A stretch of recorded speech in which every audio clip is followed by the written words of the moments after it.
ഒരു പല്ലവി ഞാൻ പാടാം. ഞാൻ പാടാമെന്ന് പറഞ്ഞപ്പോൾ തന്നെ സലീം അവിടെ എക്കോ ഒക്കെ ഇട്ട് തുടങ്ങി. എൻ്റെ വളരെ അടുത്ത സുഹൃത്താണ് അദ്ദേഹം സിനിമയിലൊക്കെ പാടിയിട്ടുണ്ട്. അദ്ദേഹത്തിന് ആരും അങ്ങനെ പ്രൊമോട്ട് ചെയ്യുന്നില്ല, ഇല്ലെങ്കിൽ അദ്ദേഹം വലിയൊരു സ്ഥാനത്തെത്തേണ്ട ഒരു മനുഷ്യനാണ്.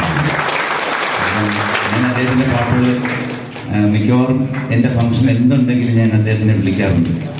അപ്പം ഇവിടെ എസ്പെഷ്യലി ഈ കാലത്ത് ഒരുപാട് പാട്ടുകാരാണ്, ഒന്നും രണ്ടുമല്ല. പണ്ട് വിരലിലെണ്ണാവുന്ന 10-15 പാട്ടുകാരുള്ള സ്ഥാനത്ത് ഇപ്പൊ 15,000 പാട്ടുകാരൻ, 15,000 അല്ല 15,000. അപ്പൊ അതിനിടയിൽ ഒരു ചാൻസ് കിട്ടുക എന്ന് പറഞ്ഞു കഴിഞ്ഞാൽ ഇറ്റ്സ് വെരി ഡിഫിക്കൽട്ട്. കിട്ടുന്നത് ഭാഗ്യം എന്ന് തന്നെ പറയാം.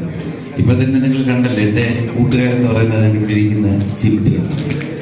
കാരണം ആരും എൻ്റെ അടുത്ത് ചോദിച്ചു, ഞാൻ പറഞ്ഞ ഇവരുടെ കൂടെ സഹവസിക്കുമ്പോഴത്തേക്ക് ടോപ്പ് സിംഗറിൽ ഞാനും ആ പ്രായമായിട്ട് മാറും.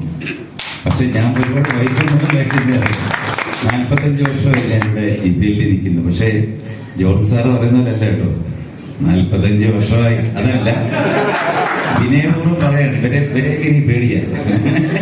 ഇവരത് മാത്രം ഇതായിട്ട് എടുക്കും. എന്തായാലും അങ്ങനെ എന്നെ നിലനിർത്തിക്കൊണ്ട് പോയത് മീഡിയാസും അതുപോലെ തന്നെ നമ്മുടെ പ്രബുദ്ധരായ മലയാളികളുമാണ്. 2 കൈഡിയും തന്ന് എന്നെ കഴിഞ്ഞ റിലീസായ തുടരും എന്ന ചിത്രം വരെ എത്തിച്ചതിൽ ഒരുപാട് നന്ദിയുണ്ട്.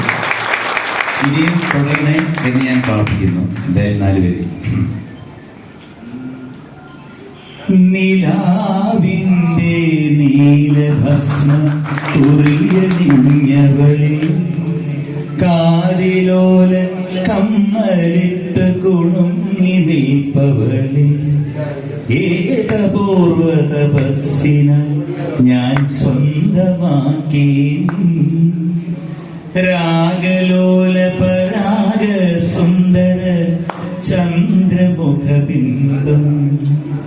നിലാവിന്റെ നീലഭസ്മ കുറിയണിഞ്ഞവളെ, കാതിലോല കമ്മലിട്ട് കുണുങ്ങി നിൽപ്പവളെ, ഏകപൂർവ തപസ്സിനാൽ ഞാൻ സ്വന്തമാക്കി രാഗലോല പരാഗ സുന്ദര ചന്ദ്രമുഖബിംബം.